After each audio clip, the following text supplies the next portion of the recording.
Hey everyone. I hope you all had a great break so far and that you are getting a lot of rest.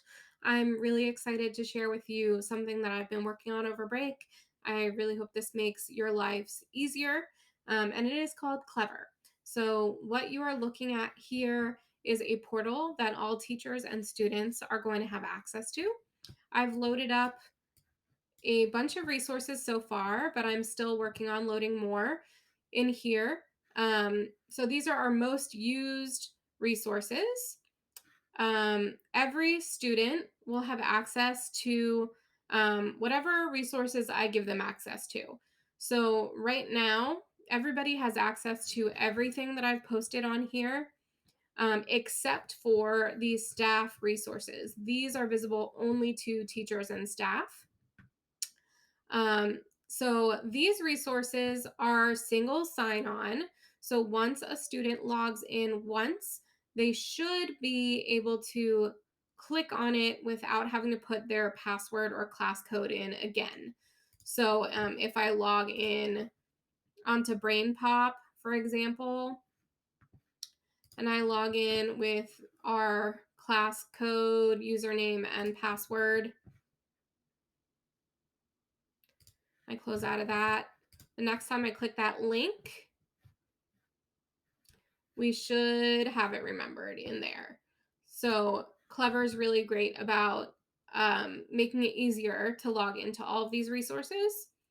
Um, Now we can customize all of this so that only specific grades can see specific resources.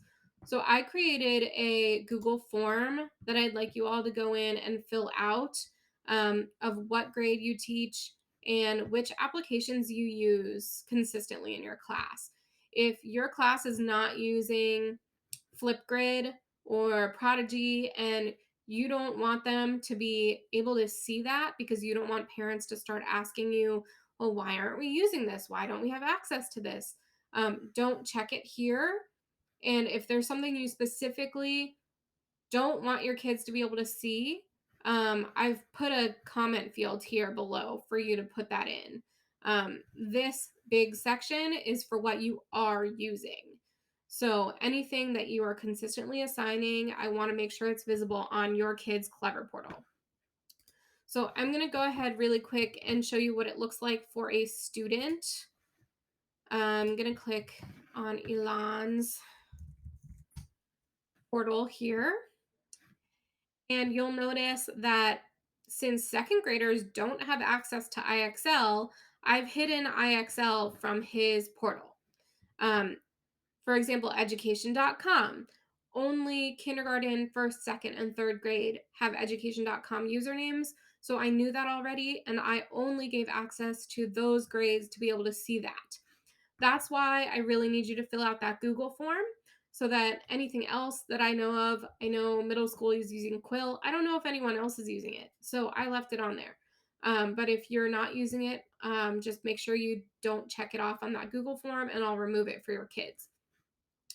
Um, as far as the enrichment stuff, I'm probably just going to leave this all visible. All of the Google applications I'll leave visible to everybody. The only one that I am leaving visible to older grades is Google Sites. I only have to older grades because I don't really want the younger grades creating websites, things like that. So fill out that Google form and help me with how to get this all set up. Um, as far as what it looks like for you as a teacher, I'm going to go to my teacher view and you'll see it looks a little bit different, but not much. So you have all of your resources here. There are two sections up here that's different just for teachers. So if you have a classroom assigned to you, I'm only able to assign 4 teachers per class. So middle school only has the full-time teachers assigned. All of the younger grades should have all the Hebrew teachers and the general studies teachers assigned to each grade. If you click on classes, you'll see which classes are assigned to you. And then the reason why that's important is in your, it'll say your name here in your classroom page, you can add things yourself. So if you want to add a link for your students, all you have to do is click this add button at the bottom and click link. And you can actually just paste a hyperlink here. You can upload a picture if you want to customize the icon, and you can change the link name. That'll be only visible to your class. So if you want to help your kids find things, you can put them here in Clever. I'm trying to eliminate some of that back end work for you by doing the Google form so that anything that you really want visible for your kids, I've already added in there.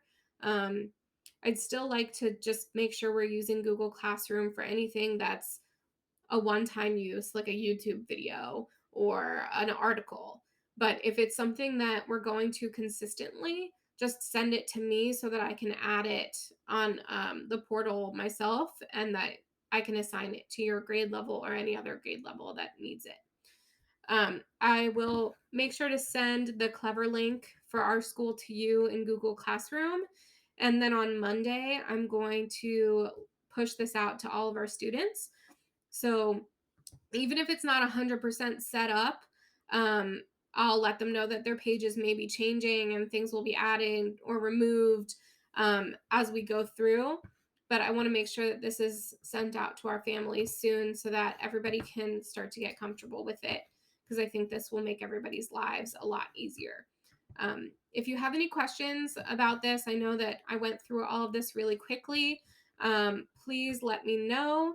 The only other thing that I want to point out is if you click the question mark, some of these have question marks. Um, I've put the usernames and passwords for the ones that are generic. So if you hover over those question marks, or if your students do, it'll tell you log in with Google. Then they need to connect it with their Google Gesher account. And there's usually that little like connect with Google button. So that's the only thing to know about the question marks. Like Discovery Education, their username is their Gesher email, their password is Gesher 2020. It's not their Google account, but it is their email and this Gesher 2020 password. So if anyone has any questions about how to log into things, I'm trying to put it there. And if you send me any resources in that Google form that require a specific login, like a class code or logging in with their Google account, please let me know so that I can put it into those comments. I hope that this was helpful. I hope that we can utilize this moving forward and that this makes everyone's lives a little bit easier. If you have any questions, let me know. And I hope you have a good weekend and Shabbat and the rest of your break.